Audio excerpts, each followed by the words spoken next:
we can definitely put a post on Facebook with a link to share it so that they can view it. I'm going to go on Facebook right now and I'm going to let them know that they can still join and they can ask questions live. So I'm going to go do that right now.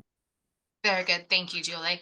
Good evening, everybody. Welcome to Bighearted Warrior Tour. This evening, we are featuring our team from Allegheny. We are very excited to have them here this evening.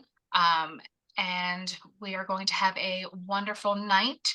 If anybody has any questions, please use the Q&A box. Do not use the chat feature unless it's for technical questions. And we will be taking the Q&A at the end of the evening. I would like to say hello to my team here, Julie Russo, who quickly was just talking. She is our volunteer coordinator and legislative lead, and she will be here in the background doing any troubleshooting or any needs you might have. Otherwise, she will be behind the scenes most of the evening. And we're also here with the team from Allegheny. I'm going to let Kathleen introduce the Allegheny team to kick us off. Hi, everyone. My name's Kathleen Ridgway, and I am the program coordinator of the hypertrophic cardiomyopathy program at Allegheny General Hospital. Just some background information, just to give you somewhat fours. We follow approximately 410 patients here at Allegheny General, and we receive on average approximately 5 to 10 referrals per week. We also see 30 patients that are on the medication Camzyos, and we see an average in our clinics of 25 patients, give or take, per week, with 2 or 3 of those being newer patients. I wanted to introduce our team tonight. I will put our contact information in the Q&A so everybody has it, but just for references, you can always reach us at Allegheny General Hospital in Pittsburgh, Pennsylvania. My phone number, 412-359-4869, for anybody that would like to contact us. Talking tonight with us is going to be our one of our advanced heart failure cardiologists, Dr. Craig Alpert, and he's going to present Huffing and Puffing with Heart Failure with Preserved Ejection Fraction. We also have Dr. Victor Farah, our advanced cardiac imaging specialist, and he's going to speak about I-SPY imaging for patients with non-obstructive hypertrophic cardiomyopathy. And our nurse practitioner, Jennifer Keeley, will be presenting the next frontier, cardiac myosin inhibitors in non-obstructive hypertrophic cardiomyopathy patients. I hope everybody enjoys the talks tonight. Thank you. Thanks so much, Kathy, and special thanks to Stacy and to Julie and the HCMA for hosting us on this frigid January night, and certainly to all of you at home who are tuning in. My name is Craig Alpert. I'm a heart failure cardiologist and HCM cardiologist here at Allegheny General, and we're thrilled to spend the night with you tonight. We are very excited to have you guys present and have us with us as well, Craig. If you don't mind, stop sharing your screen because we would like to give a few updates from the HCMA before you jump into your presentation. Unfortunately, you might notice somebody's missing this evening. Lisa Salberg, our CEO and founder, was unable to attend, but she did want to give some updates from the HCMA. So I'm going to play some updates from Lisa that she had pre-recorded from us. In the meantime, I'm also going to launch a poll if you guys could answer the poll questions so that way we can see who's with us this evening. So bear with me while I get our presentation from Lisa going.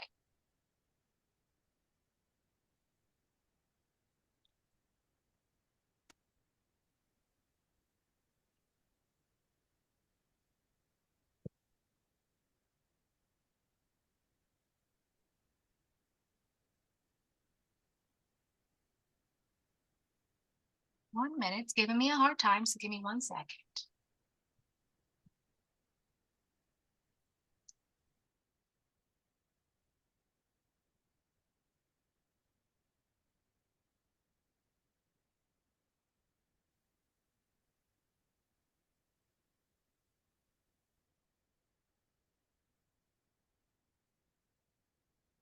There it goes.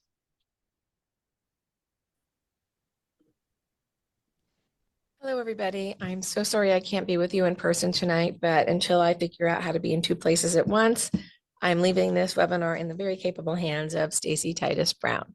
But I wanted to let you know a couple things that are going on here at the HCMA, so I am going to take a few minutes to chat with you in a pre-recorded fashion. I might pop in a little bit later, but For now, Stacy's gotcha. So welcome to this edition of the Bighearted Warrior Tour featuring our friends at Allegheny General. And today you're going to be hearing from Dr. Alpert, Dr. Ferrara, and Nurse Healy. And we are super excited to be able to bring you our first HCMA Bighearted Warrior Tour of 2025. And we know you're going to learn a lot tonight from this wonderful faculty. And we encourage you to stay in touch with us for future offerings. And of course, thank you to all of our sponsors listed here below. Without their financial support, we couldn't bring you the great programming that we are able to do. So thank you, sponsors. So I'm going to talk a little bit about some upcoming events for the HCMA. We have Heart Month starting in just a few days, and we encourage you all to join us on February 26th live in a webinar. As well as if you are in New Jersey, we are going to conduct an open house during the afternoon, and you are more than welcome to come by and join us, meet with the team, hear about our projects, see the digs, see where we hang out all day doing all the great work for you. So registration will be open shortly. It should be open now. We are also going to be hosting a number of legislative briefing sessions throughout the month of February. These will typically be held on Thursdays. Check the agenda for the event that might be taking place in your state. We're not doing every state. We're going to be picking a few. We'll talk about those in just a few minutes. If you want to share your HCMA experience with your friends on social media, we are offering this frame. Unfortunately, most of the social media platforms don't let us plant the frames within the network. So if you need help putting the frame on your image and using it in your social media, you can email olivia@4hcm.org and send her a picture, and she will pop it in the frame and send it on back to you, and then you can share it.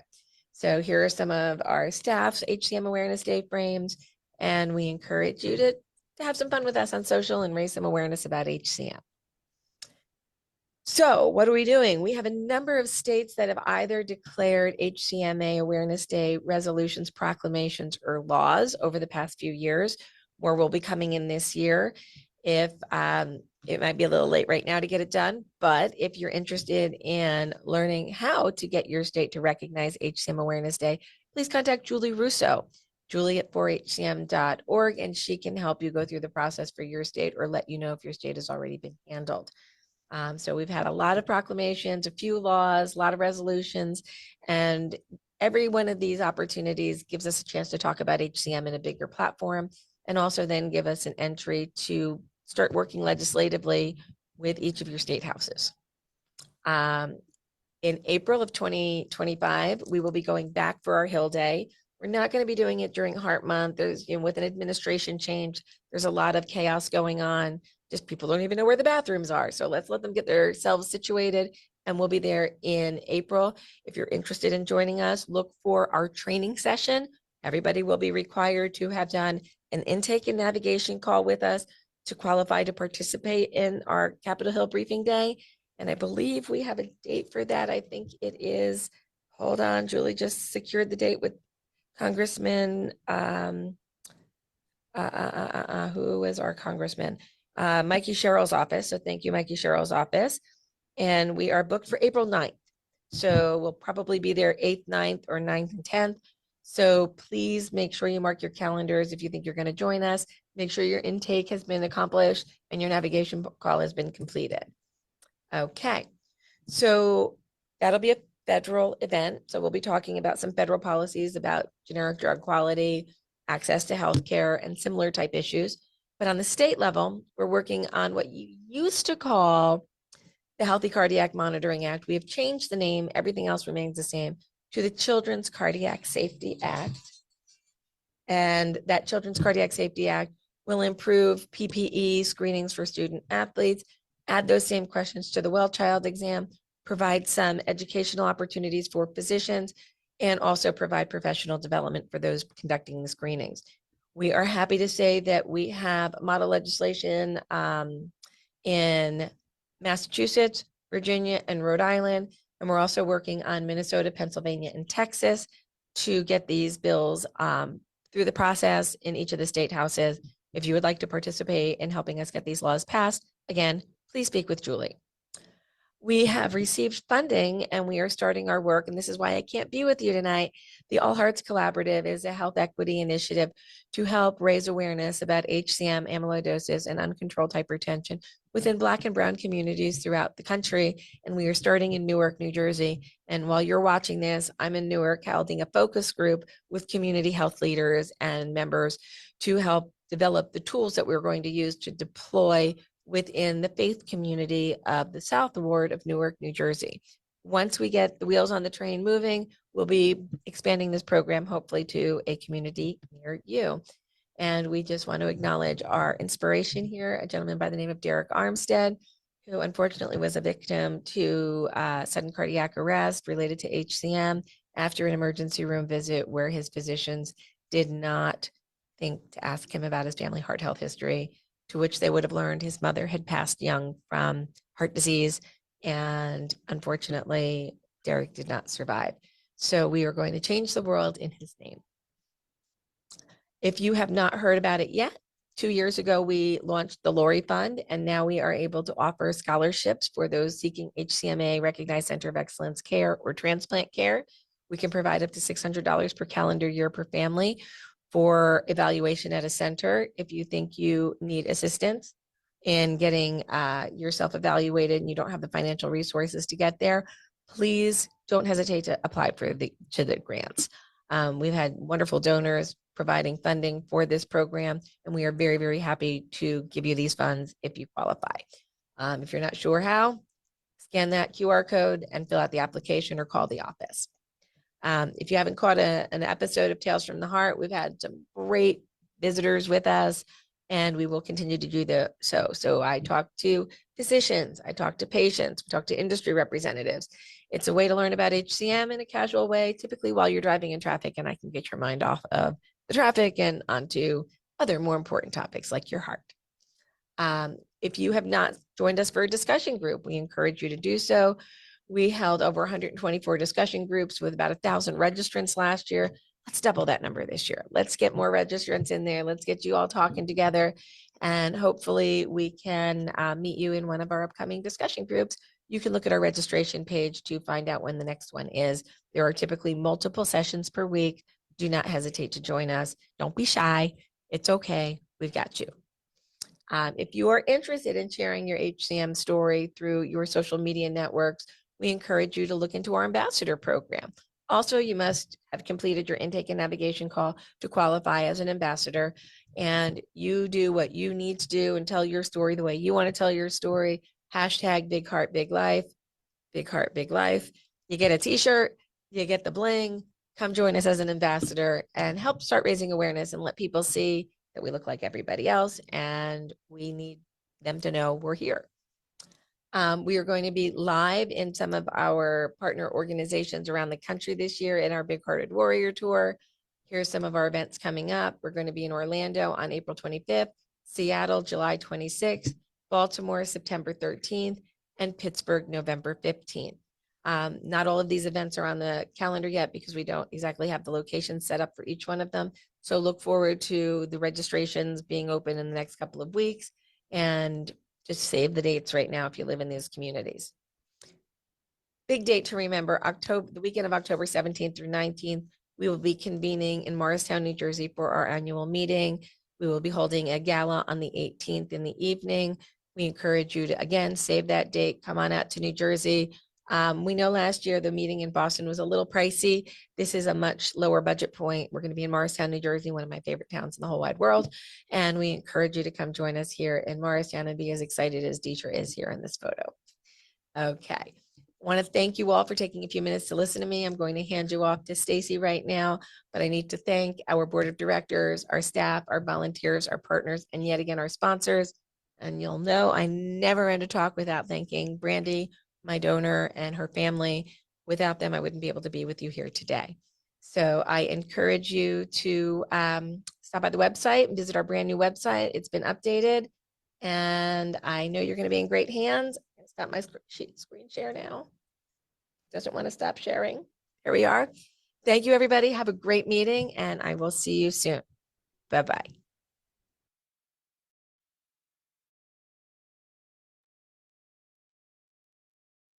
So those were some updates from Elisa and what's going on this year. And now we can hand it off to the Allegheny team. And Craig, please lead us the way with your talk. It looks like you're in presenter mode and not presentation mode if you want to flip. And you're also on mute, just in case. I'm not sure if you know that.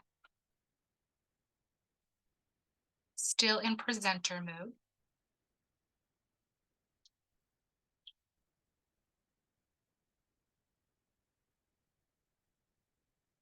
There we go. Now you're in presentation mode. You take yourself off of mute. All right. Perfect. I think we're ready to roll. And the show is yours, Greg. Great. Thank you again for the opportunity. All right. So first, some necessary shout outs. So obviously many of you will likely recognize our two celebrities here, Kathy and Jennifer from the HCMA Center's amazing YMCA song that was filmed for last year's HCMA Awareness Day. Kathy and Jen are the brains of our day-to-day operation, but as you can see, our creative genius as well. And our patients are so lucky to have them leading our team. If you haven't had a chance to catch it out yet, to catch the recording, definitely let us know, and we're happy to share it freely. Kathy and Jen may have something else to say about that, though.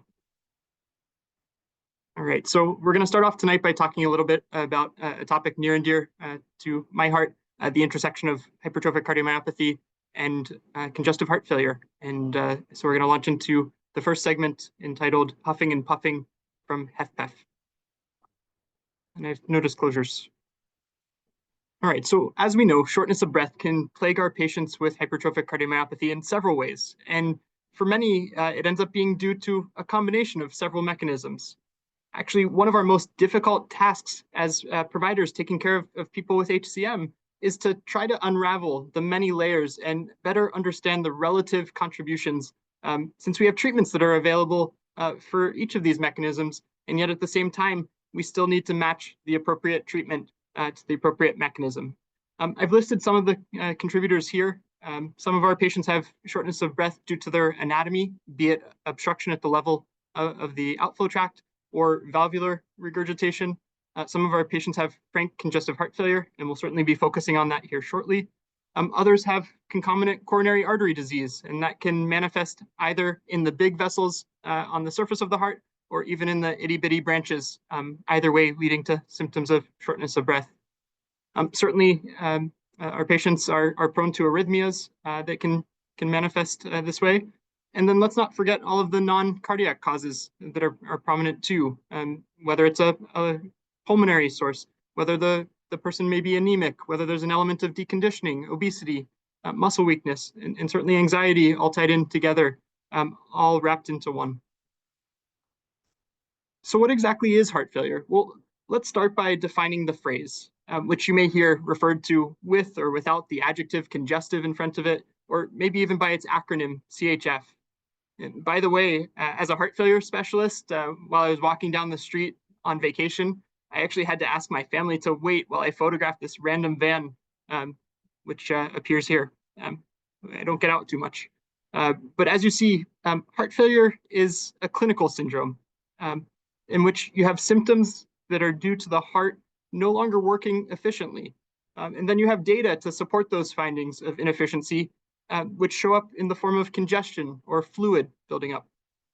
And what do I mean by a clinical syndrome? Well, it means that this concept of heart failure is actually diagnosed at the bedside. It's diagnosed with a clinical assessment of a person, and then it's supported by other findings. So for example, somebody may complain of shortness of breath, and a particular tip-off is if that shortness of breath is more prominent when they're lying down, even in the middle of the night sometimes. We look for signs on exam, such as distension of the veins in the neck. We listen for fluid in somebody's lungs, or we look for swelling in their legs or in their belly. And then we listen for some extra heart sounds that can sometimes tip off extra fluid as well. And then we corroborate these findings at the bedside with other data suggesting congestion, be it lab work, especially elevation in a hormone that the heart secretes when it's under stress called BNP, or brain natriuretic peptide. Sometimes we see evidence of fluid or congestion in the lungs based on imaging, such as a chest x-ray. And then finally, again, resonating with me as a heart failure cardiologist, we really rely heavily upon hemodynamic measurements. And so in that case, demonstration of elevated pressures inside of the heart that are a sign of extra volume accumulating or extra pressure from the stiffness as well. So let's go back to the cardiology basics. At the end of the day, the heart is a pump, and truly it has two jobs. It must squeeze and relax, squeeze and relax, squeeze and relax. And it actually does this on average almost 3 billion times in a lifetime. Now, some important terminology to get through. Well, the heart relaxes during diastole, as you see here on the left. And during diastole, the heart fills with blood, the pump fills with blood, and then it transitions over to systole, or the contraction, during which phase the heart ejects that blood to the rest of the body.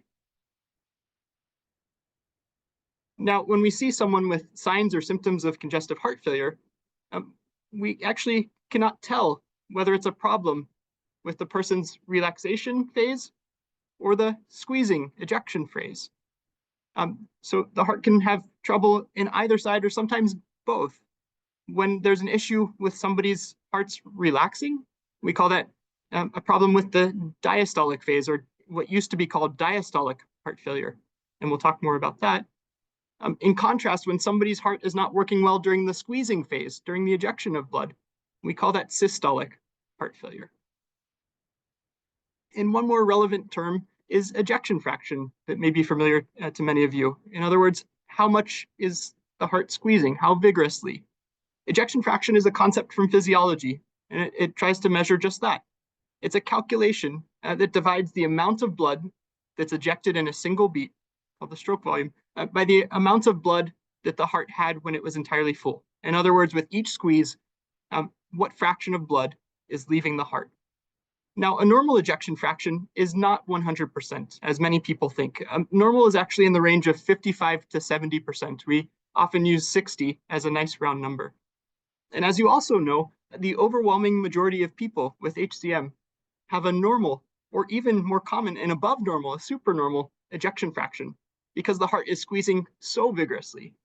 In fact, people with HCM may hear repeatedly from their providers that their heart is very strong, or that it's squeezing very vigorously. And indeed, this is exceptionally true. But what that overlooks is the fact that while the heart may be squeezing well, it actually may not be relaxing as well, because hearts that are thick are also very stiff, and that interferes with the relaxation phase. So coming back to our picture, again, this model of the heart having two jobs, relaxation during diastole, squeezing or contraction during systole, that has led to two clinical syndromes of heart failure. In other words, when there's a problem with relaxation, but the heart is squeezing normally, we call that heart failure with preserved ejection fraction, or the mouthful of an acronym called HFpEF. And then on the right, you can see its counterpart. In this case, heart failure, the clinical syndrome that develops when somebody's heart is not squeezing vigorously enough, when there's a problem with contraction, a problem with systole, in which we call that heart failure with a reduced ejection fraction. Okay.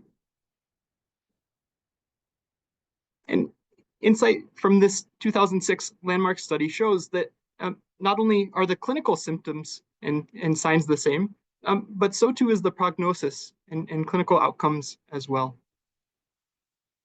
So if we see somebody at the bedside and we're worried that they're showing signs and symptoms of congestive heart failure, how are we able to tell if it's HFpEF or HFrEF that they're presenting with?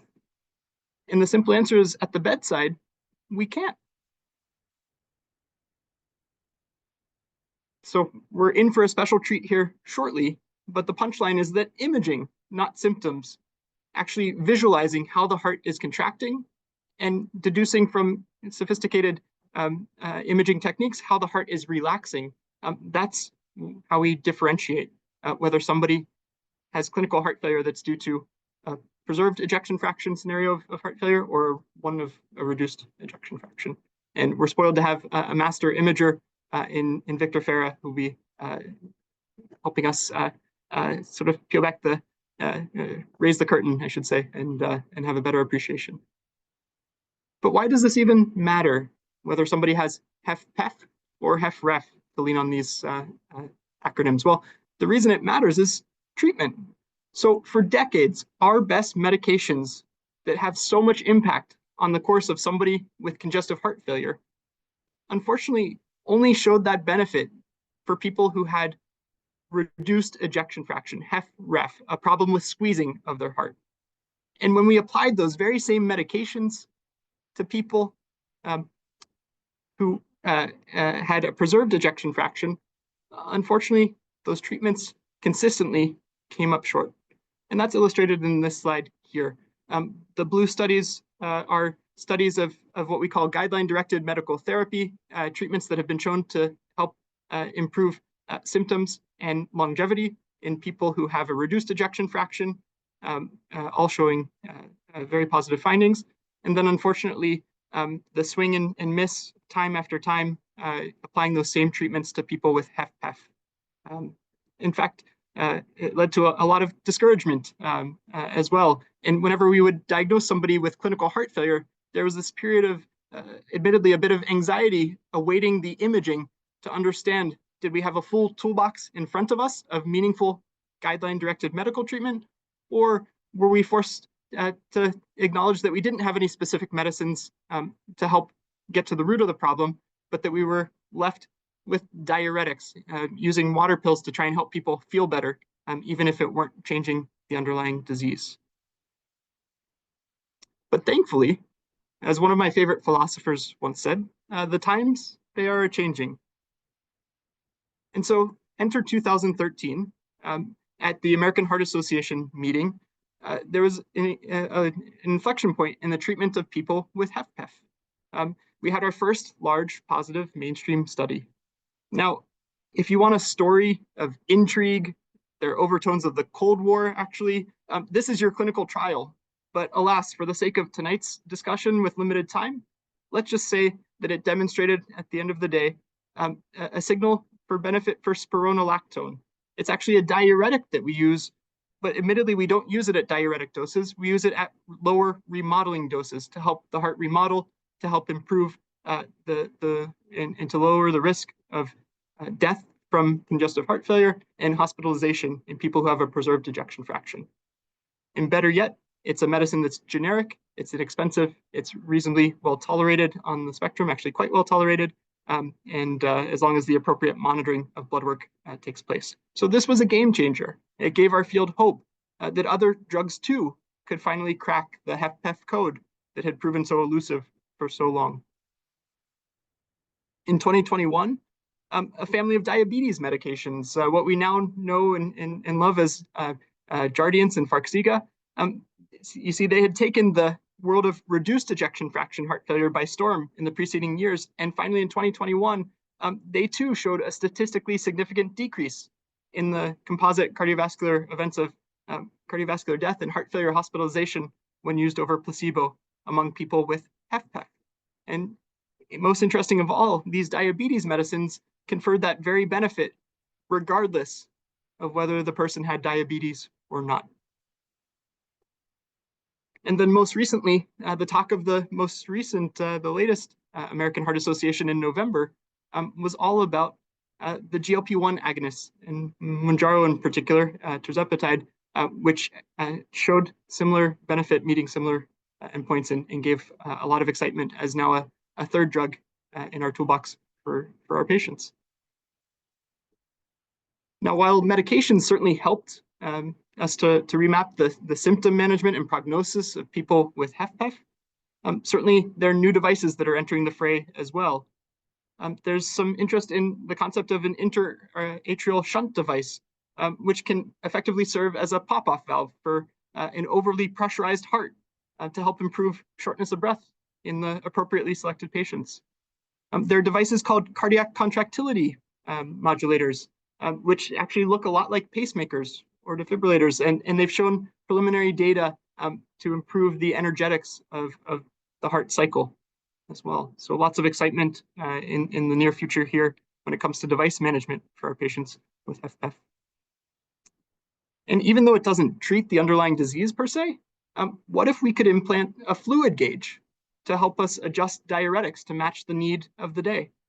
That's really the rationale behind a device called CardioMEMS, which is implanted in the cath lab in an outpatient procedure. And it's been shown to help reduce heart failure hospitalizations across the full range of ejection fraction, from HFpEF with preserved ejection fraction all the way to people with the most severely reduced ejection fraction as well. So after, again, many decades of what would otherwise be a fairly blank slide here, over the past 10 years to 12 years now, certainly we have a blossoming menu of medications that can help our patients with HFpEF feel better and also impact their risk of hospitalization from their heart failure and certainly mortality as well. So that leads to an important question. The reason we're gathered here tonight: do people with hypertrophic cardiomyopathy have HFpEF? And the answer is yes.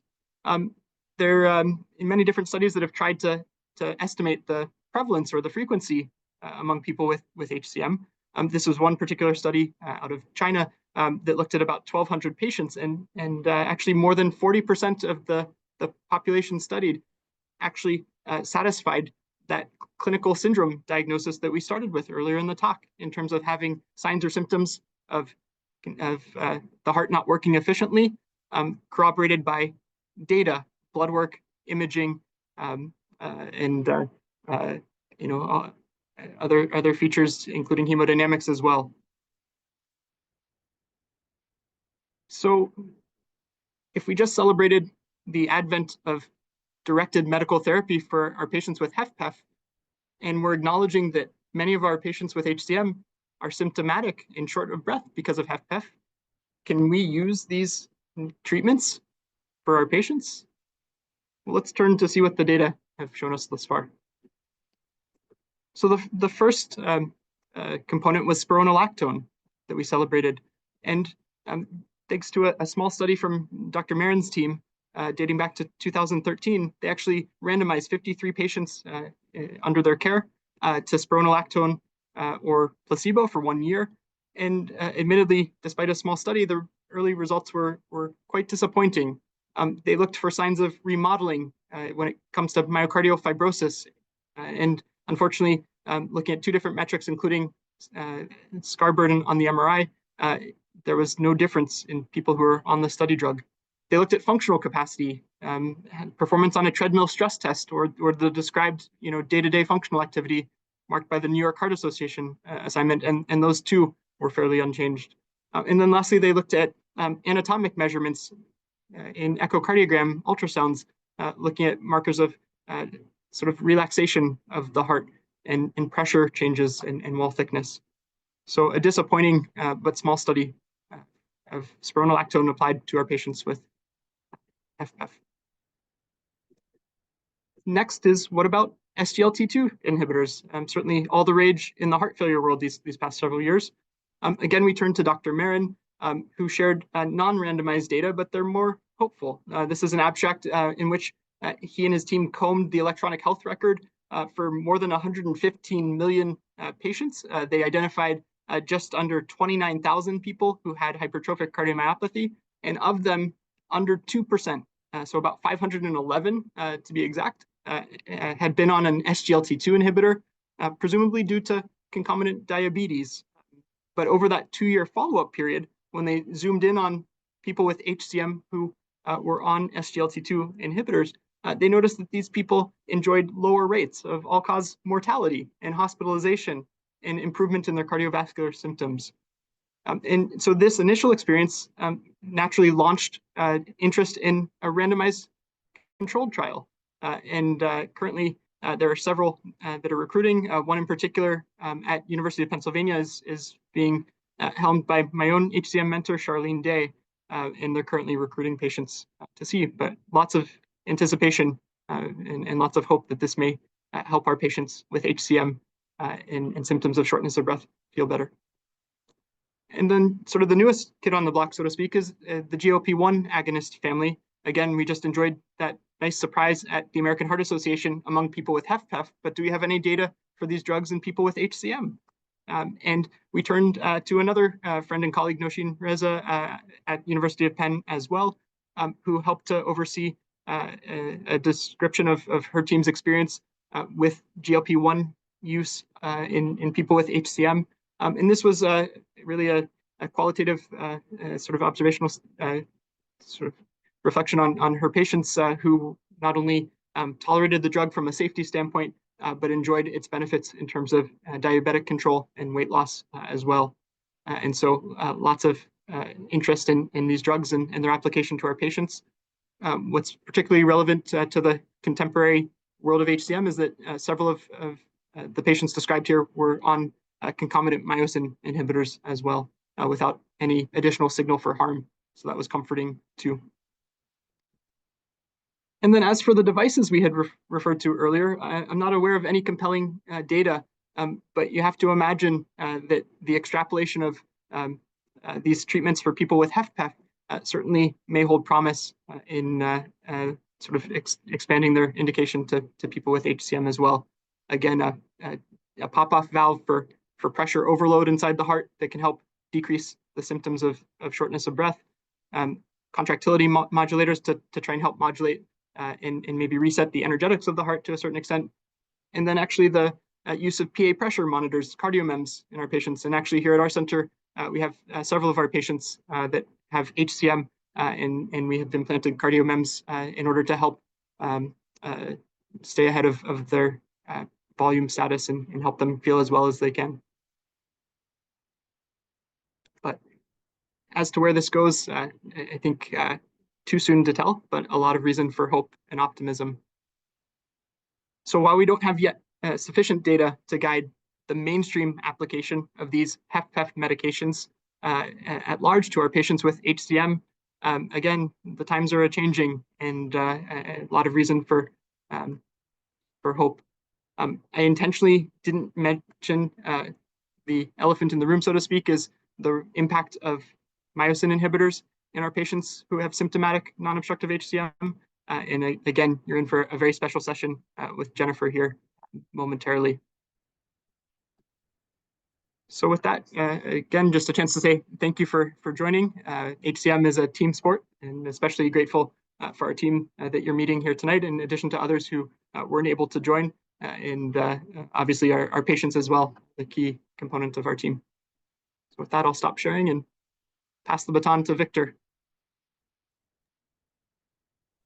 Thank you for that talk, Craig. And yes, now we're going to pivot to Victor and we're going to talk I-SPY imaging for patients with non-obstructive HCM.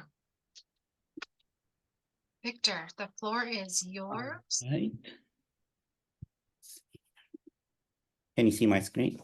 Yes, you are in presentation mode, so everything looks good. All right. Well, thank you for the invite. We're really excited to be with you today. And I want to thank my teammates also for their support throughout the last few years. I learned from them a lot. I am Victor Farah. I've been an imager at AGH for the last 10 years now. And I want to talk to you about a little bit about non-obstructive HCMs. So here are my disclosures, and they're not relevant to the talk today. The way I like to start the talk today, I'm going to tell you a little bit about imaging in general and the role in hypertrophic cardiomyopathy. We usually get the patient, which is, we suspect that they have hypertrophic cardiomyopathy. We do the initial evaluation from family history to exam to genetic testing. And then you notice after that first step, imaging is the center of, practically it's the centerpiece of the whole workup, management, and everything else in hypertrophic cardiomyopathy.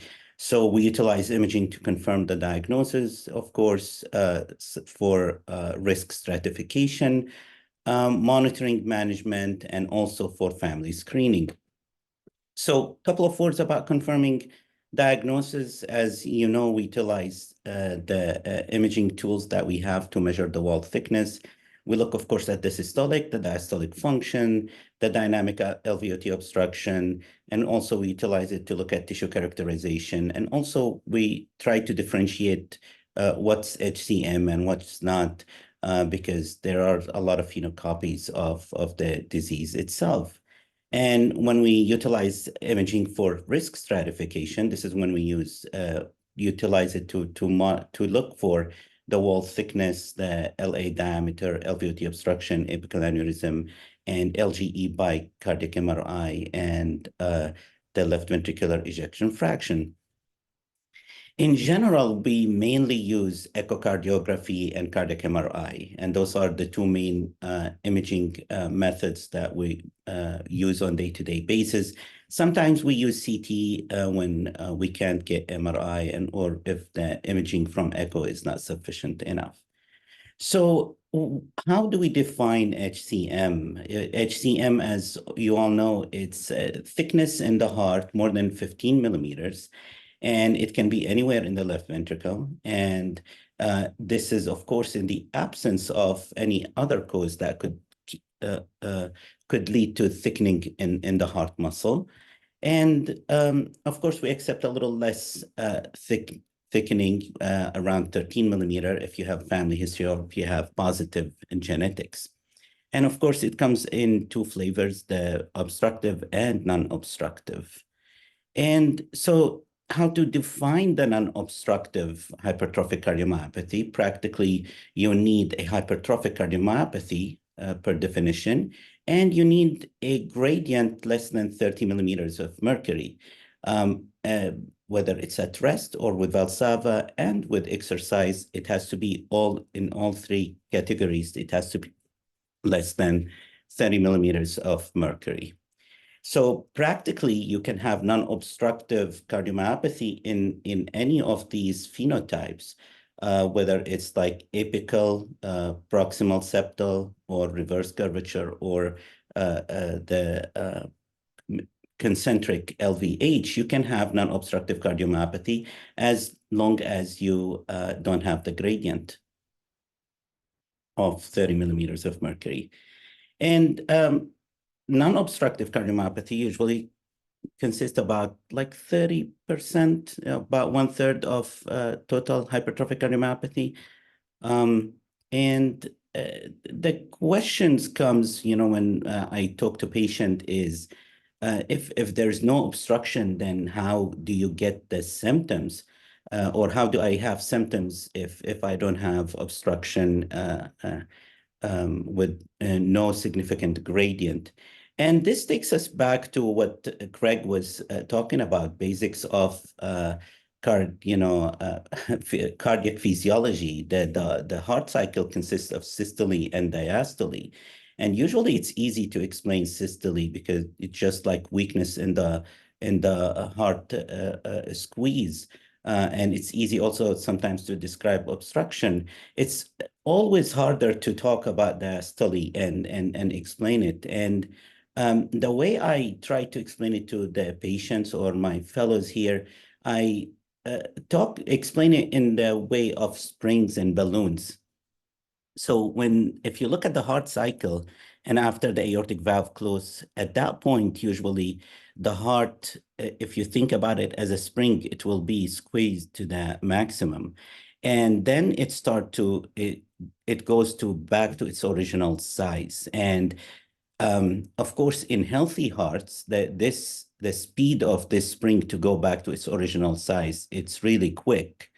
And the next step after the mitral valve open, the heart start to fill and it acts like a balloon. And the key here in a healthy heart, you can fill this balloon to its capacity without increasing the pressure inside this balloon. And of course, if you have if you have hypertrophic cardiomyopathy, in certain scenarios, when you fill this heart with blood, that will increase your pressure inside the heart, and that could lead to symptoms. So how do we do this? How do I check on this spring and the balloon? This is when I do a comprehensive echocardiogram, I start looking at all these features. I look at the flow of across the mitral valve. I look at the speed of the mitral annulus. I look at the size of the atrium. I look at the pressure gradient across the tricuspid valve, and also at the flow from the pulmonary vein. And I take all these data and I try to put it categorize it so I can see whether the patient have a problem with the spring or a problem with the balloon. And if there is a problem with the balloon, and that's where the patient usually get to have symptoms from hypertrophic cardiomyopathy or diastolic dysfunction, as a matter of fact. And so to recap here, non-obstructive hypertrophic cardiomyopathy, you need thick heart, and then you need the gradient less than 30 millimeters of mercury. But there's a big disclaimer here. You should not have other reason for the heart to become thick, because there's a lot of mimickers of hypertrophic cardiomyopathy. And of course, this is what we look at when we evaluate the patient. Some of these mimickers, of course, hypertensive cardiomyopathy, athlete's heart, Anderson-Fabry's, Danon, and cardiac amyloidosis. And this is where cardiac MRI comes to play a major role and try to discern, whether the patient does have hypertrophic cardiomyopathy or whether they have other etiology for their thick heart. So what we do, we utilize late gadolinium enhancement, we utilize mapping, and we categorize the patient, we put them in a certain category, and we figure out what they have that way. I want to thank again the HCMA. We appreciate your invite. And I'm going to transfer now to Jennifer Keeley to start her talk. Thank you again. Thank you, Victor. Sorry, Jennifer, to interrupt you. I just want to remind everybody to take the poll. I'm about to close the poll, and to remind everybody too, if they have any questions that they would like to ask, please use the Q&A box, and we will be doing a Q&A once Jennifer's done with her presentation. Jennifer, the floor is all yours. You are not in presentation mode just yet. Okay. And I think, Victor, you need to stop sharing. Oh, well, I just realized we're still on Victor's screen. Sorry about that.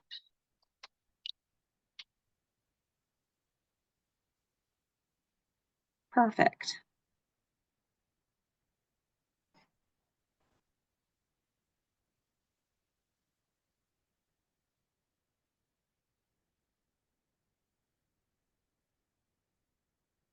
There we go. Now you're in presentation mode.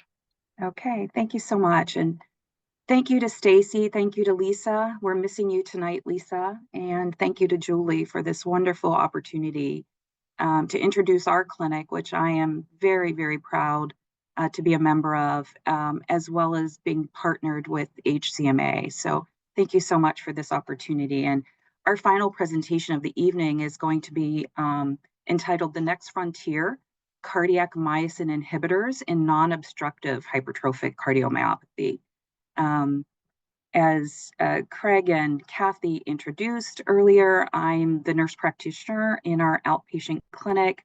I sit within the advanced heart failure clinic, and I treat pulmonary hypertension, hypertrophic cardiomyopathy, advanced heart failure, as well as amyloidosis. So a lot of great learning.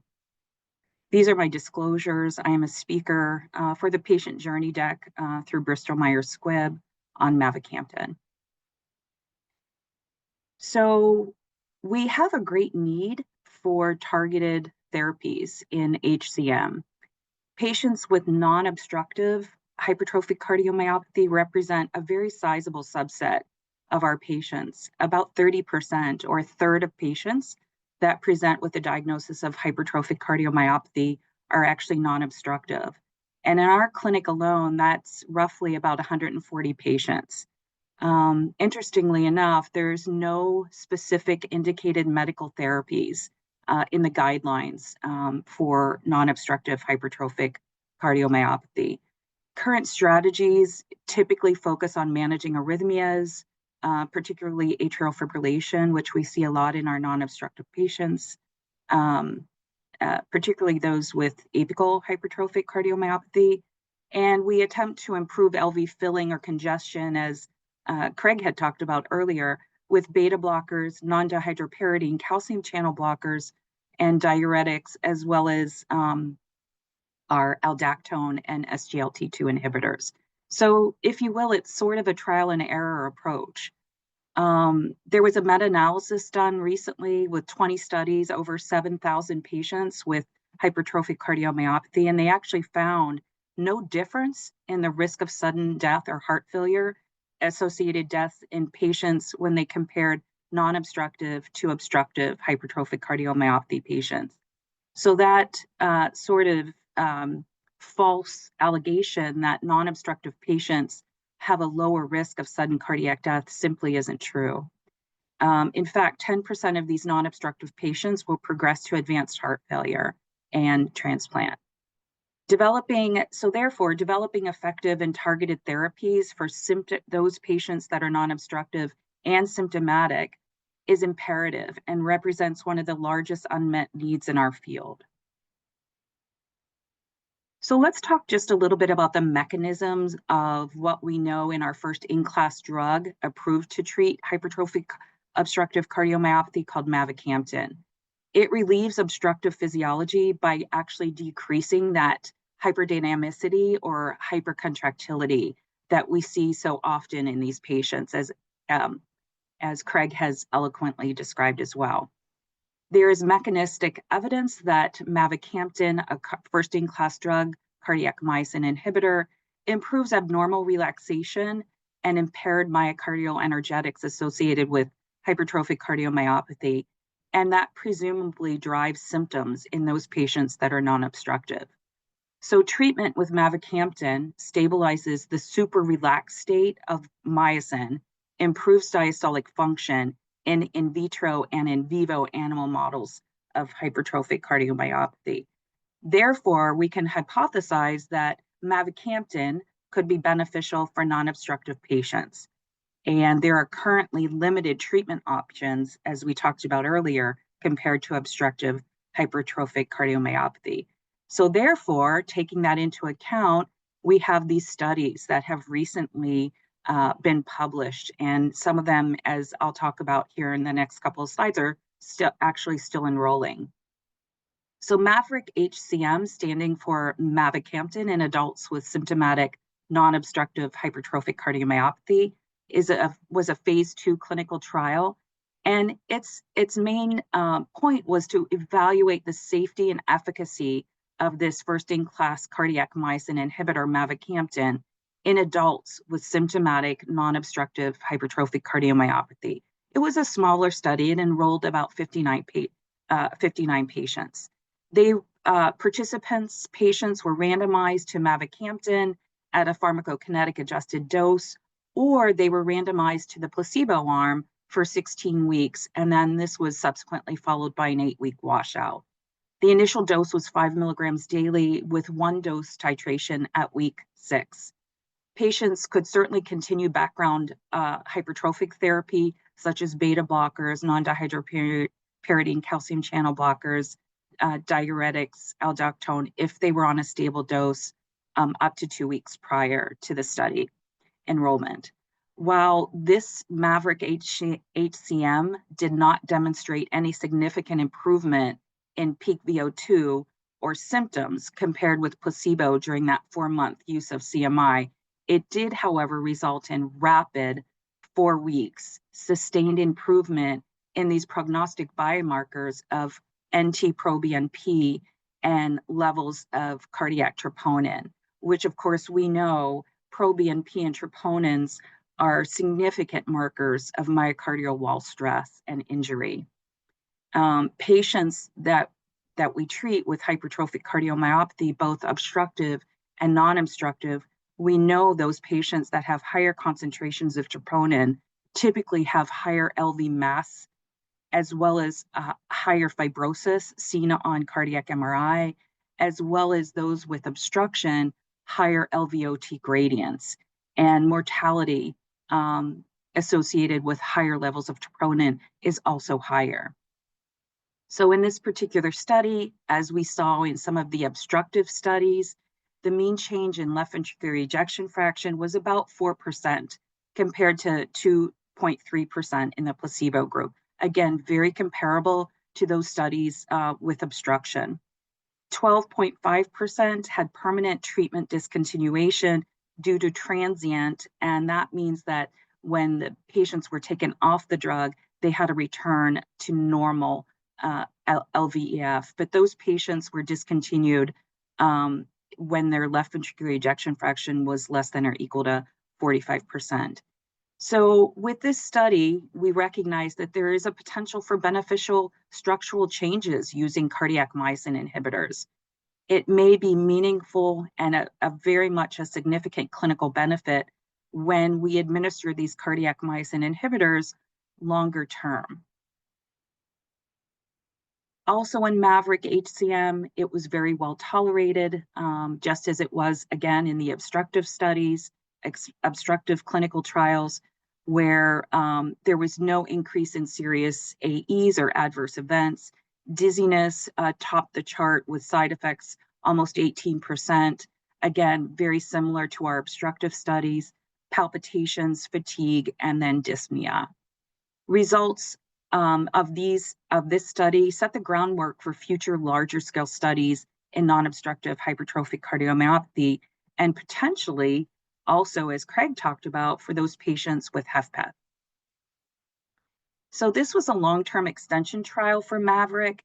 It's an ongoing study, and it was primarily to assess the long-term safety and efficacy of mavacamten in adults with non-obstructive hypertrophic cardiomyopathy, and a 9-year extension of the Maverick HCM.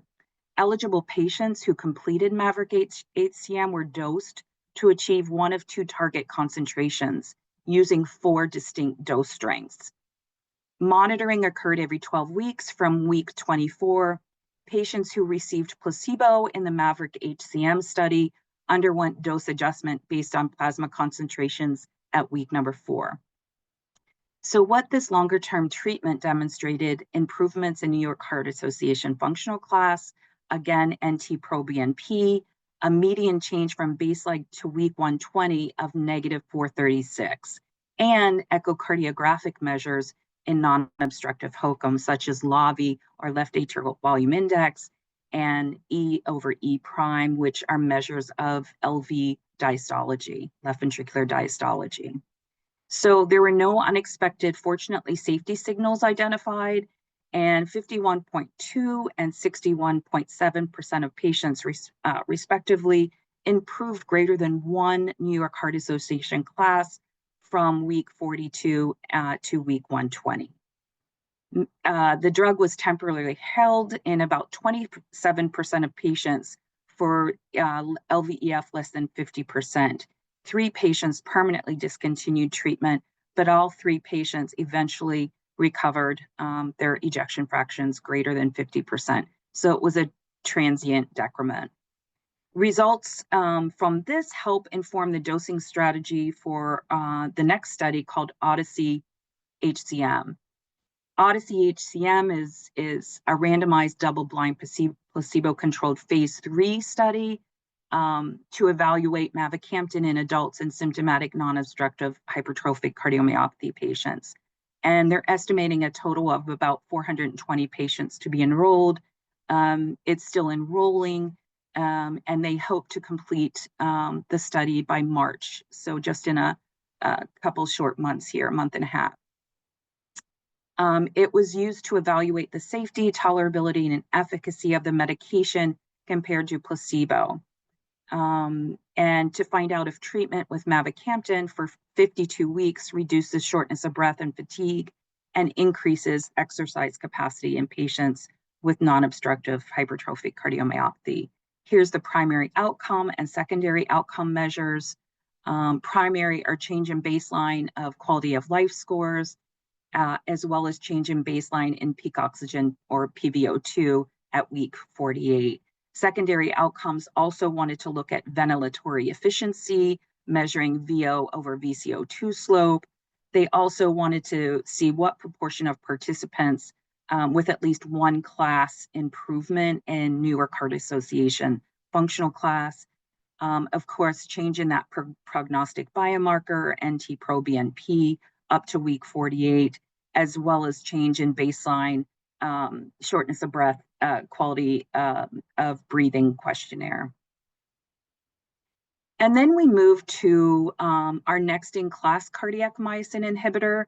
So this Redwood was an evaluation of aficamten in patients with symptomatic non-obstructive hypertrophic cardiomyopathy. It was, again, an open label dose finding study evaluating in this phase 2 trial safety and efficacy of aficamten. The patients received aficamten, enrolled patients received aficamten, 5 to 15 milligrams once daily, and doses were adjusted according to echocardiographic left ventricular ejection fraction for 10 weeks. And this is what we found out. It was generally well tolerated. These cardiac myosin inhibitors, luckily and fortunately for patients who, suffer from the likes of HFpEF, take this medication, and the side effect profile of these cardiac myosin inhibitors is fortunately very, very low. There was seen a very modest and rapidly reversible reduction in LVEF with no LVEF excursions below 40% and no clinical events of heart failure, importantly. 58% had clinical reduction in symptom burden, with almost half the patients reporting moderate to very large improvements. Again, most patients reported important improvements in several metrics of health status and functional capacity, with symptom relief being very parallel to the cardiac biomarkers such as proBNP. There was a mean relative reduction in high sensitivity cardiac troponin of about 21% by week 10, with an absolute reduction of 24.8. There was a mean relative reduction in NT-proBNP of over 50% by week 10, which is really impressive, with an absolute reduction of 870. Patients who complained of chest pain at baseline reported a very significant reduction in anginal type symptoms, as well as those symptoms of dyspnea. Broadly effective across several subgroups, they found, including those with mid-cavity obstruction. So this study actually included those non-obstructive patients who have mid-cavity obstruction. There was a modest and reversible reduction in left ventricular ejection fraction from baseline to week 10 of about negative 5.5%. So a little bit more than the previous studies, but about 5.5% reduction. And again, remember, these are very hyperdynamic, hypercontractile patients. So a decrement of 4 to 5% is actually rather welcoming. No treatment interruptions or down titration events related to an LVEF of less than 50%, and no events with LVEF that was recorded less than 50%. And Acacia HCM is now enrolling. We're hoping in our clinic to be enrolling hopefully within the next month. So just some logistic concerns, but we're excited to participate in this Acacia HCM. It's the assessment comparing aficamten, again, that second in-class cardiac myosin inhibitor, to placebo. So it's a placebo-controlled trial on cardiac endpoints in adults with non-obstructive HOCM. Again, it's a phase 3 randomized placebo-controlled trial. The primary endpoint is change in the Kansas City Cardiomyopathy Questionnaire, so quality of life scores from baseline to week 36. Again, secondary endpoints are change from baseline to week 36 in maximal exercise performance and submaximal exercise performance with the VE over VCO2. The proportion of patients with greater than one class improvement in New York Heart Association functional class, and again, those echocardiographic parameters, changes in left atrial volume index, as well as the biomarker NT-proBNP. So after primary analysis at 36 weeks, patients will continue with aficamten or placebo for up to 72 weeks to evaluate secondary and exploratory analyses. So just one last slide talking about comorbid conditions in non-obstructive patients. I think it would behoove us to recognize the contribution of these comorbid conditions like hypertension, diabetes, obesity, and physical inactivity or a sedentary lifestyle to poor cardiopulmonary fitness and symptomatic burdens that not only our non-obstructive patients suffer from, but our obstructive patients. Exercise training is so very important and also shows an improvement in functional capacity in patients with obstructive and non-obstructive hypertrophic cardiomyopathy. It's important to address these very modifiable risk factors in combination with future cardiac myosin inhibitor therapies to reduce symptom burden and improve long-term outcomes for our non-obstructive patients. So with that, I will stop sharing. And I think we're going to open it up to answering any questions, if I'm not mistaken, Stacy. Yes, I'm going to close the poll and I will go over some poll results and give everybody another minute or two to populate some questions in the Q&A. Again, if you have any questions, please use the Q&A box and we will begin those in a moment. And let's take a look to see who's with us this evening. Where are you joining from? 44% of you are from the Northeast, 12% are from the Southeast, 4% from the Southwest, 28% from the Midwest, 8% from the West, and 4% from Canada. Let's see, what is your relationship to HCM?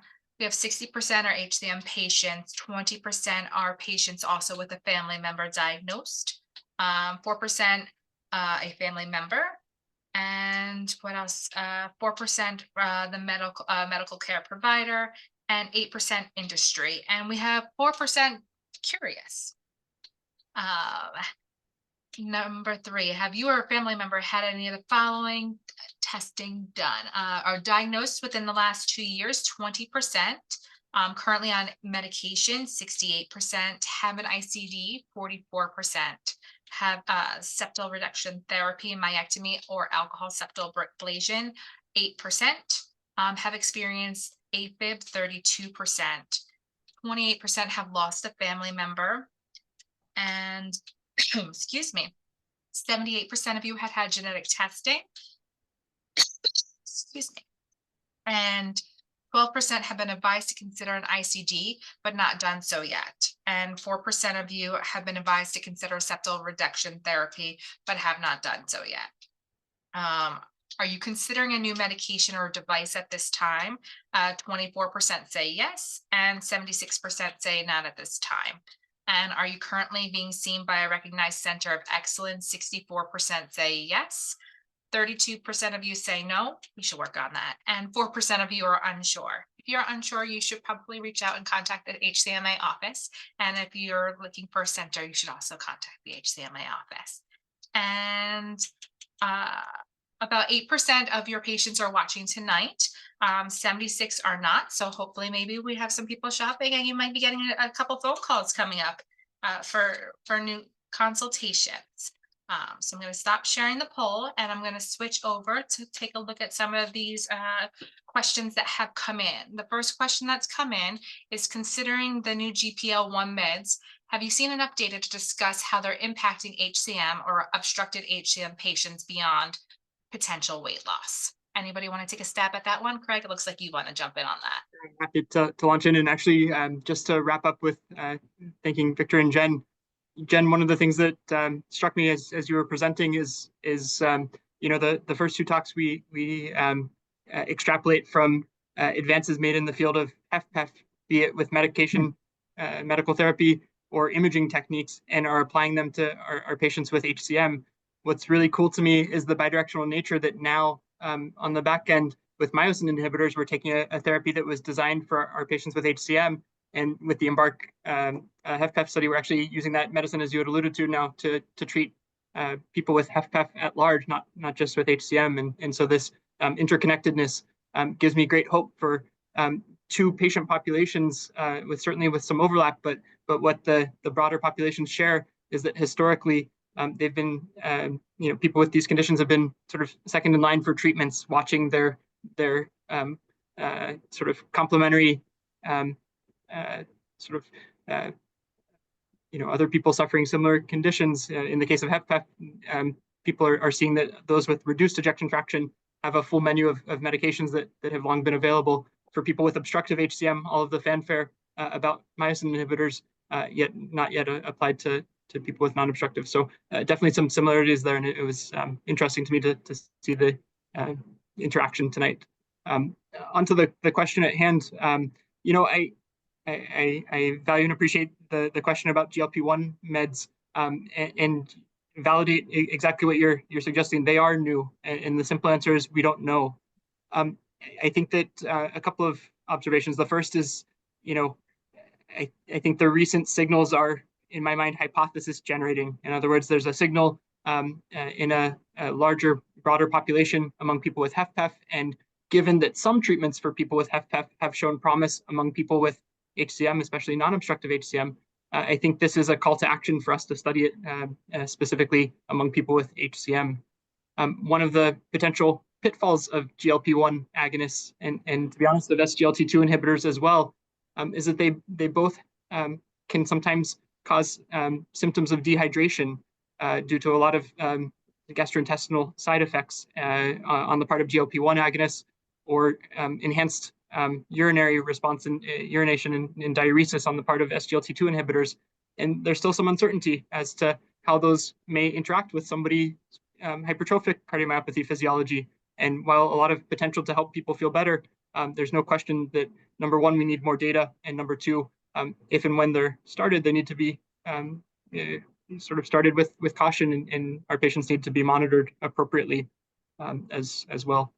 So I think, in my mind, my approach to treating people right now who are on GLP-1 agonists is purely if they're taking it for the currently sort of indicated data-driven weight loss potential and diabetes management. But certainly I'd be lying if I didn't say that I was quite eager to see what the future holds in terms of more specific application to our patients with HCM, looking beyond just the weight loss benefits, and just reinforced by the results at the American Heart Association just a few months back. Victor or Jen, any other thoughts to add as well in some of your patients who are taking these medicines? Yeah, I think what is really interesting recently is the approval of tirzepatide or Mounjaro for obstructive sleep apnea. Again, one of those risk factors for HFpEF and non-obstructive hypertrophic cardiomyopathy. So I have several patients that are actually indicated and placed on this drug through their pulmonary sleep medicine physicians. So again, the weight loss benefit is certainly going to help treat the obstruction in sleep apnea. So a lot of different indications, but as Craig alluded to, I think we have to be very leery and very, not so much leery, but very aware of the untoward effects of these drugs, including dehydration in our hypertrophic cardiomyopathy patients, either through nausea and vomiting and diarrhea, or as the SGLT2 inhibitors through diuresis, some extra diuresis. So a very important moving time for these GLP-1s and SGLT2. I will say it's still very, very hard to get GLP-1s approved and authorized in our non-diabetic patients, even for weight loss. Great. Victor, any comments before we move on to the next? No, there's a lot of excitement about these medications, of course, and I think the next couple of years, most likely we'll see a lot more, or we'll learn a lot more about this. But again, at this point, there's a lot of problem in managing how to get these patients, approved for the medications. There's a lot of logistics, so it's not easy to, even if you find the perfect patient for the perfect or the perfect drug for the perfect patient, logistics are not there all the time. The other thing is Of course, you get a lot of the weight loss benefit to these patients, which adds up to everything. So I think there's that factor also from the benefit aspect. It's not only the effect on the heart itself and diastolic dysfunction itself, and again, I think a lot to come in the next few years. Good. All right, pivoting to our next question. Maybe we'll stay with you, Victor, because you're in imaging. If you have a pacemaker and cannot have a cardiac MRI, what then to identify this? And a thank you to the team. So if you have a pacemaker, you can have an MRI, okay? Rarely these days in 2024 that if you have a pacemaker, we cannot do an MRI for you. We've been doing MRIs on patients, whether they have MRI safe devices or just the regular devices. We've been doing this for 10, 15 years almost. We've done about 2,000 patients in our labs. Well, our lab was one of the pioneer labs who established the safety for doing MRIs for these patients. We follow very meticulous protocols, and we did not have any issues. So if the patient needs an MRI, we can do an MRI practically 98, 99% of the time if you have a device. And we can extract, a lot of data from the MRI to utilize it in our patients management. In certain scenarios that if you can't, whether like we're having a lot of artifact or whether, we can't do the MRI in certain situations, then we try to utilize, practically we look, why do we need the MRI or what's the data that I'm looking for? And then I either go back to the echo or just move to a CT scan, cardiac CT, and try to extract the data from these studies. At that point, of course, I would lose my LGE and fibrosis data, but we can always work around that. Anybody else have input? Good. So somebody like me that has, my original leads from 20 years ago, you're telling me I could have an MRI. Well, this is where I told you it's a 98%, 99%. We don't like on the old leads before certain dates, the configuration of the lead, the way they were designed, they increase the risk of having issues. The other thing is we don't like retained lead. So if somebody who have a lead that's sitting there and it's not connected to the device, we usually, those are a little higher risk.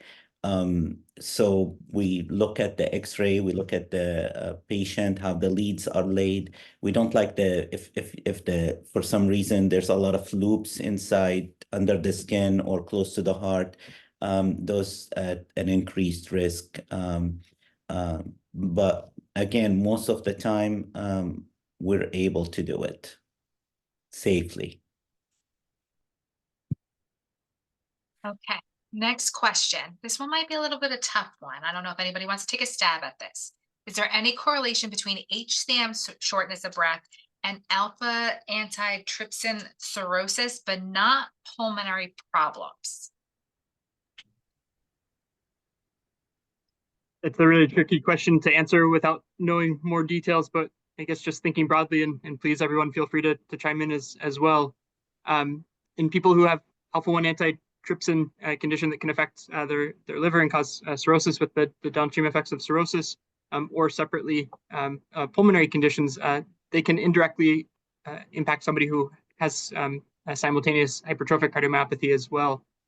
Just thinking out loud, for people who have cirrhosis, as is mentioned here, people with cirrhosis can become volume overloaded, much like people with congestive heart failure as well. And that extra volume that's present, not because of the heart per se, but because of the liver in that cascade, can also wear out its welcome and sort of stress the cardiac and circulatory system as well.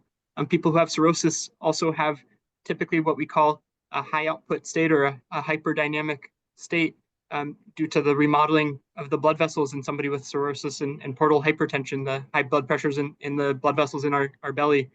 And that can lead the heart to squeeze more vigorously. And we already, if somebody has hypertrophic cardiomyopathy, their heart may be squeezing super normal in terms of that ejection fraction to begin with.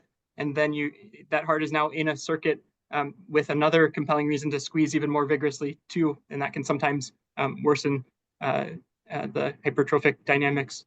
And then people with cirrhosis can also develop fluid around the lung called pleural effusions that can lead to shortness of breath. And then lastly, people with cirrhosis can develop something called pulmonary hypertension, where the problem is not in the lungs per se, not in the heart per se, but in the plumbing, the pulmonary artery that connects the heart to the lungs. And we're lucky to have Jen here on the call, who's an expert in pulmonary hypertension. But there are several ways in which those two separate entities could sort of interact and stress one another. Without knowing more of the details, I'm not sure if I can add too much more, but I hope that was helpful. If they need more detail, they can reach out to the HCMA office and we can help them. Great. Next question, should patients with non-obstructed HCM and without symptoms be on medication?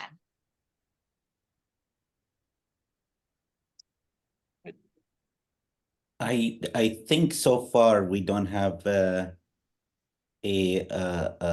solid evidence if you're not having any symptoms to be on medications. I build, if we're gonna have a crystal ball and anticipate what's gonna happen in the future with all the newer medications that are coming, and there are several studies going on right now to see if there's any modulation to the disease process itself. So and whether there's a long-term effect on the geometry of the heart or the diastology of the heart, and trying, if any of these medications are going to preserve or reduce the diastolic dysfunction in the future. We don't know at this point. But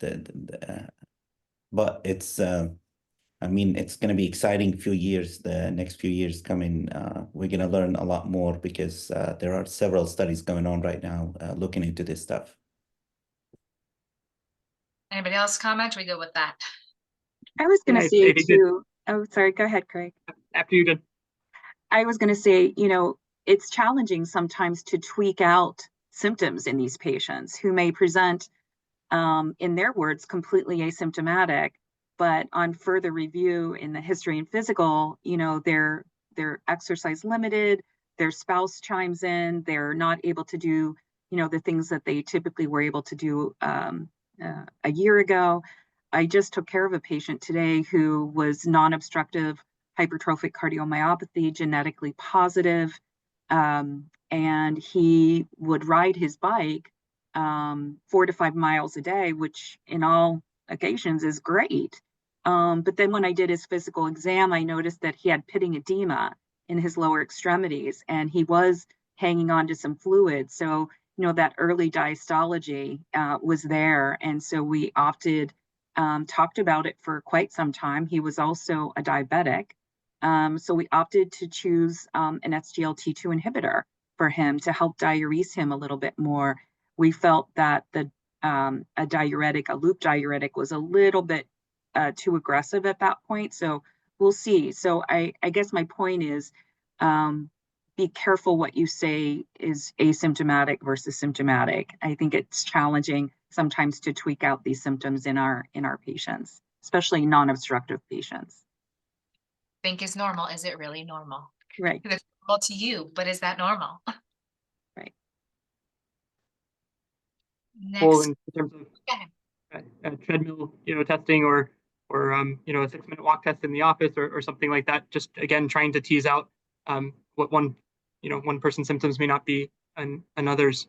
I guess the other, we're all really excited to see where the data go because an ounce of prevention is worth a pound of cure. So in other words, if right now our application of these medicines is purely to help people feel better, but there's so much exciting data coming out in terms of the remodeling benefits and actually retracing some of the deleterious progression of disease that at least teases the opportunity to perhaps start them early in people who are asymptomatic without symptoms, hoping to prevent that remodeling from taking place in the first place, not just backtracking once you've waited for it to come. And so agree with all the responses that in the here and now, unfortunately, those medications aren't indicated. Not unfortunately, the reality is that they're not indicated for people without symptoms, but a lot of, again, teaser that perhaps in time we may have data to guide us that would be meaningful and helpful to try.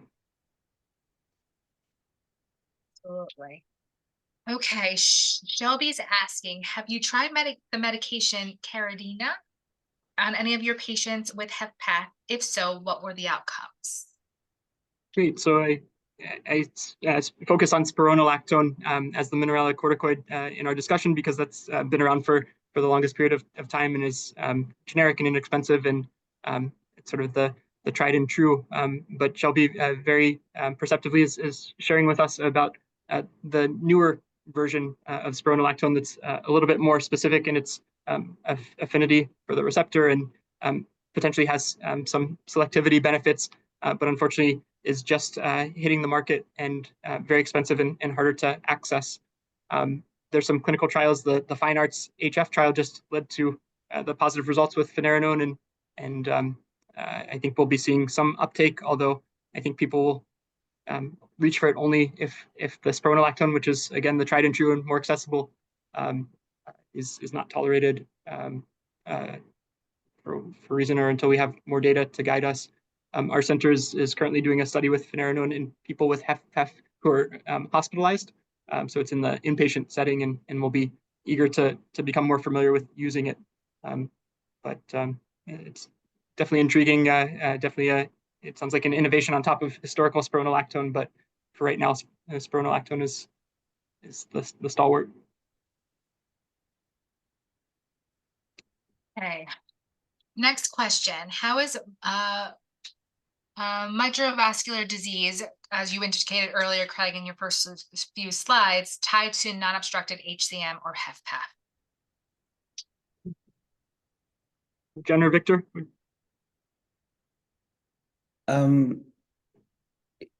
Well, microvascular disease affects the diastolic dysfunction, affect the diastolic function.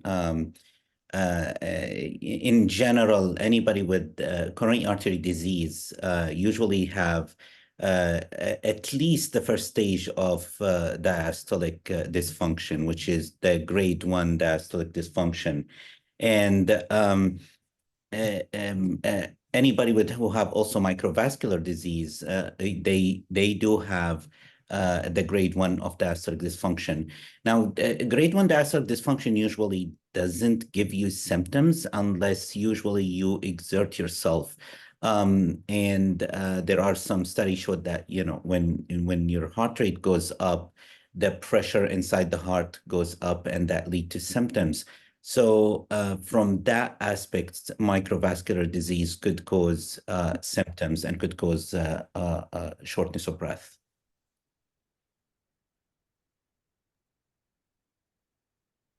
Great. Yeah, I think that when we hear the word, the phrase coronary artery disease, we think of stents and blockages and bypass surgeries, and those are that's when the disease affects the big arteries that you see in the cath lab, for example, when you're doing a procedure, the heart cath angiogram. But acknowledging that if we think of the blood vessels as starting out as a tree trunk, and all the branches get smaller and smaller until you're all the way out by where the leaves would be with the teeny tiny twigs. We can't see those in the cath lab. You can't see those in the operating room. But all of those really tiny vessels, which happen to be embedded within very thick heart muscle in the case of hypertrophic cardiomyopathy, those can have trouble sort of moving all the blood flow as efficiently, and that can lead to symptoms. And again, it's so far down the tree trunk into the branches and the twigs that you can't meaningfully see it in the cath lab. There's no stent to be placed. It's the teeny tiny vessels that are not getting enough blood flow and can cause symptoms, and it happens commonly. And that shortage of blood flow can make the heart stiffer in the moment and raise the pressures and cause shortness of breath. It just so happens that the first line of treatment for microvascular ischemia is actually beta blocker, or a second line would be calcium channel blocker. So many of the medicines that we're using as it is to help our patients with HCM, it should have some downstream benefit in terms of microvascular ischemia and relaxing some of those blood vessels. But that interplay between the coronary arteries and stiffening of the heart can feed on each other and cause progression of HFpEF and symptoms as well. There's a third medicine that sometimes it's actually been studied in HCM called ranolazine or Ranexa, which is used to try and help better blood flow. But unfortunately, the studies weren't very positive. I have one person I think I take care of where we tried it, and it was helpful, but many people where we've tried it and it hasn't been helpful. Again, trying to isolate the contributors to their shortness of breath and then try and match that specific component to the best treatments that we have available to see if people feel better. John, we have a question coming to you. Is there a possibility that aficamten use will be expanded to non-obstructive patients? It seems the retrospective response to obstruction patients would help non-obstructive patients avoid so much thickening that they experience. Yeah. So I talked a little bit about that. In the early phase 2 trials like Maverick HCM, those types of phase 2 trials were mostly safety and efficacy trials. So they're not really designed or powered to show clinical benefit. Therefore, we moved to our phase 3 trials, such as Acacia, that's still enrolling, as well as Odyssey. Acacia being the phase 3 trial for aficamten, the second in-class drug, and then Odyssey for mavacamten, which is the first in-class drug to be approved, and cardiac myosin inhibitor. So yes, there's a huge space for it. And I will tell you, there's a lot of talk and a lot of kinetics around non-obstructive disease and the use of these cardiac myosin inhibitors, as well as some others, as Craig had alluded to, other therapies that we treat HFpEF with. So I think in the long run, we're going to see a lot of synergy between these cardiac targeted therapies like cardiac myosin inhibitors, as well as our go-to mainstays, mineralocorticoid agonists, as well as diuretics, and as well as these SGLT2 inhibitors. Great question. I think we're going to see a lot of good data. Again, the early phase 2 trials were not really powered or designed to show clinical benefit, and that's why we moved to these phase 3 trials with these cardiac myosin inhibitors. So a lot of excitement to come. Thanks for the question. Somebody's asking, can you tell them the LG percentage with an MRI? Correct. Actually, as a matter of fact, this is the only way to tell the LGE percentage is. So we do the MRI, we give contrast called gadolinium, and we do a certain sequence, and we look at certain picture, and we estimate how much the amount of fibrosis inside the heart. And there are several ways to estimate that. And usually if you have a beyond certain percent, more than 15%, that, or more than 10 to 15% practically, that takes you to a higher level of increased risk of, on the sudden cardiac death risk calculator. So we incorporate these data actually every day, every time we see a patient with HCM, and utilize it for risk stratification and to see if they would qualify for a protective measure such as an ICD. Good with that answer? Yes. Very good. Just letting everybody know, if you have any questions, please use the Q&A box. We're beginning to wrap up here. So if you have any last minute questions, please get them in as we're beginning to wrap up on this list of wonderful questions. We have a thank you from Maria for attempting her her tough question on HCM and cirrhosis. So she appreciates your effort, Craig. Yeah, actually, one thing just to share for Maria, referencing a patient that Victor helps to take care of with Kathy primarily, is that for some of our patients who have a couple of competing physiologies, HCM on the one hand, and then be it end stage, the cirrhosis causing volume, or for some people, perhaps a kidney issue causing volume. Victor's patient actually has a CardioMEMS in place that's been helpful to try and monitor more closely the impact of these competing physiologies that are so tough to tease out at the bedside when sometimes we can be fooled by the layering processes. So just something to think about for her. Okay, we're going to pivot to genetic testing. What role does genetic testing have, and how often do you do genetic testing when it comes to identifying some of these HCMs? Who wants to take a stab at genetics today? I'll Well, start off with genetic testing, and we do genetic testing quite often. It helps us to prognosticate the future of our patients. So if they do have a pathogenic variant, then we can prognosticate, arrhythmogenic burden versus, diastology burden. And it kind of helps us direct medical therapy and or surgical therapy for these patients. The other real benefit that I think is very human is to family variant test, right? Because we want to make sure that we're capturing all of these subset of first degree and even sometimes second degree relatives so that we can screen them early on and treat them early on to prevent advanced heart failure. And we can do that with many of our genetic testings that offer free family variant testing to the probands family, at least in first degree relatives. So this is very important because, oftentimes we will have patients who have relatives who are also genotype positive, but haven't developed or have a very benign penetrance of the disease. So they're genotype positive, but outwardly phenotype negative. And that doesn't mean we let go of these patients.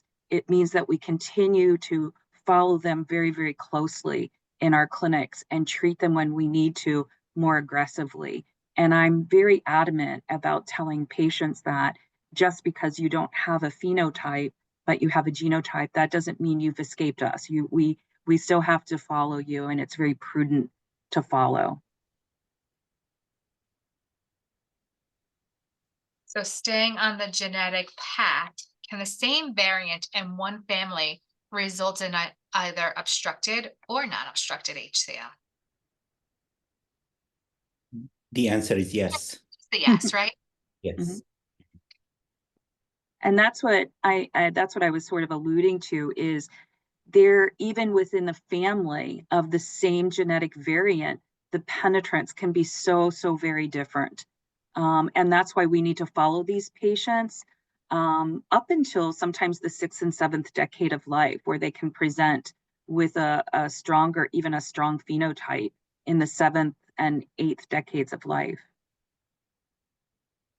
It's very humbling, the diversity within a family all carrying the same mutation, the variation in how people are impacted from being a carrier without any obvious fingerprints of the condition to some people have perhaps even an enlarged what we call a dilated cardiomyopathy, an enlarged heart that's more like shaped like a basketball, and others who have HCM, all stemming from the same seemingly shared culprit mutation. So again, it's just humbling for how much more we have to work to understand in terms of why it can appear to be so different among people with that common mutation. Clearly, there are other factors that many people are trying to delineate. But it's very, very humbling.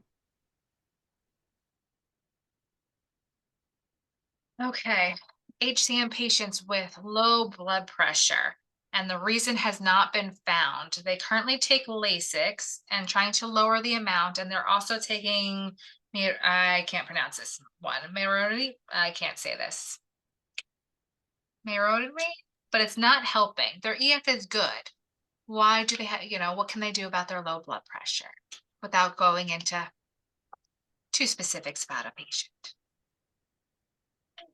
It's really tricky. So midodrine is a medicine that we use to try and raise blood pressure. Many of the prescriptions written in this country are meant to do the exact opposite, to lower blood pressure that's so common. But midodrine is helpful to try and increase blood pressure. Sometimes we'll use higher doses. There are some other medications that work on the steroid pathway, a medicine called fludrocortisone or Florinef that can help with blood pressure sometimes, but that also works by causing sodium retention, and which can mean fluid retention, which does the opposite of the furosemide Lasix that you're taking as a water pill. So you're absolutely right. It can be very, very tricky. And sometimes it's sometimes with some of the hemodynamic assessments, something called a right heart catheterization sometimes, or empirically just trying to settle on the right combination over time. But it can be very tricky. We rely upon compression stocking sometimes for a non-medical treatment for low blood pressure that can augment the effect of midodrine sometimes. But you're right, you're describing contradictory physiologies that we wrestle with all the time that are so hard to, we sometimes feel more helpless watching our patients suffer from these contradictory or sort of diametrically opposed, opposite physiologies, and trying to work with medications to try and tinker up on this, down on this to find the sweet spot. But it's not easy. Not easy. No, it's not. Okay. How to prevent atrial fibrillation after having dilated LA with non-obstructed and a non-obstructed patient who has two positive genes. It's pretty detailed. I in general, diastolic dysfunction evolves over time and leads to a little stiffening in the heart, and over time also that leads to dilation in the left atrium, and dilation in the left atrium sometimes end up leading to atrial fibrillation. So you see there's a little cascade of event to end up getting into the atrial fibrillation.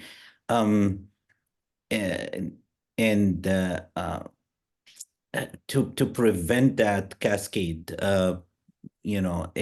again, at this point, if you have symptoms, then we treat the symptoms of hypertrophic cardiomyopathy, whether it's shortness of breath, especially if it's non-obstructive. You can diurese the patient, reduce their filling pressure, and you hope that will protect them from going into atrial fibrillation. And of course, utilizing beta blocker have a good effect in kind of a little level of degree of protection from atrial fibrillation. But once the left atrium gets dilated and stretched out, the risk of atrial fibrillation is already there. And whether they're going to be remodeling of the left atrium and improvement in size over time, that's the key question here, which is it's hard to predict once the left atrium is stretched and dilated.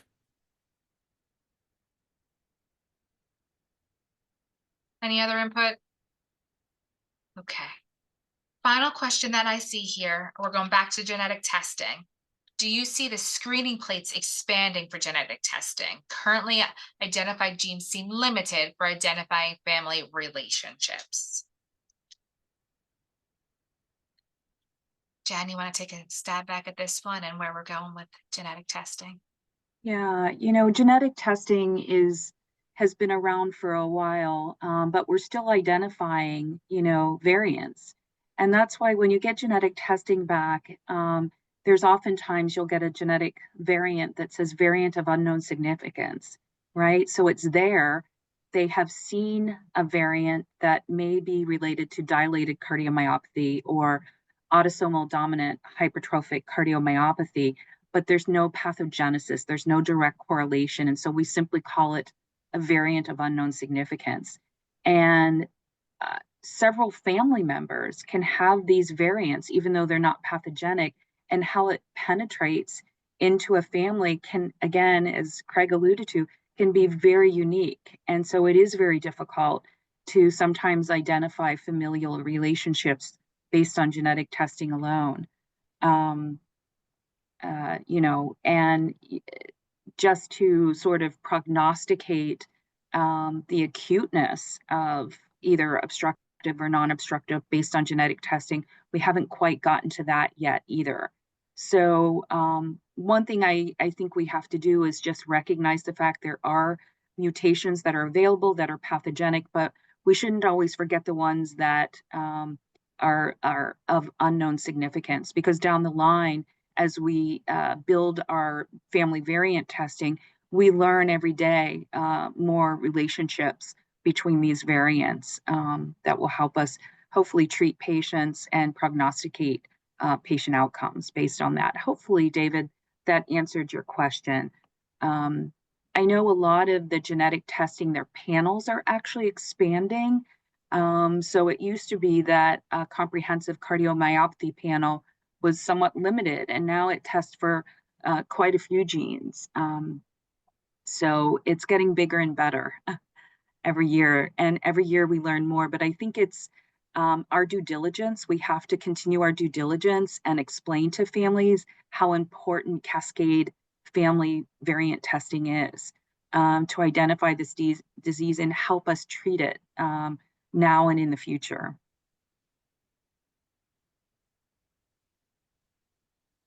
And with that, we have answered all the questions in the Q&A box. If anybody has any final thoughts from the team, I think we have answered everything. I want to say thank you to Julie on my team and Kathy in the background of your team. I know we saw her for a quick minute, but thank you to her as well. Craig, if you have any final thoughts.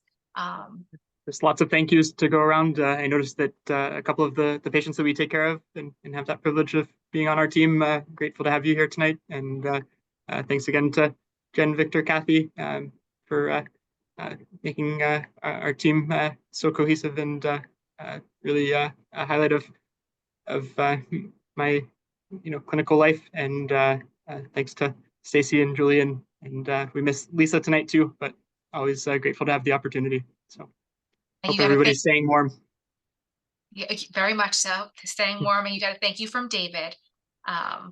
So yes, thank you everybody for a fantastic evening. We appreciate it, and we look forward to your HCM Awareness Day video and hope that you could top your HCM last year. We are all looking forward to it. Jen and Kathy set the bar way too high, so it's only disappointment this year, I fear. Yes. Well, I was waiting for the inauguration, the president to use our HCMA dance instead of the YMCA dance at the inaugural ball. Oh my goodness. All right. Thank you all.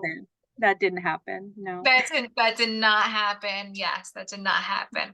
Well, thank you all very, very much. And this concludes the first Bighearted of 2025 with Allegheny. Thank you all. Have a great night. Thank you, everybody. Thank you.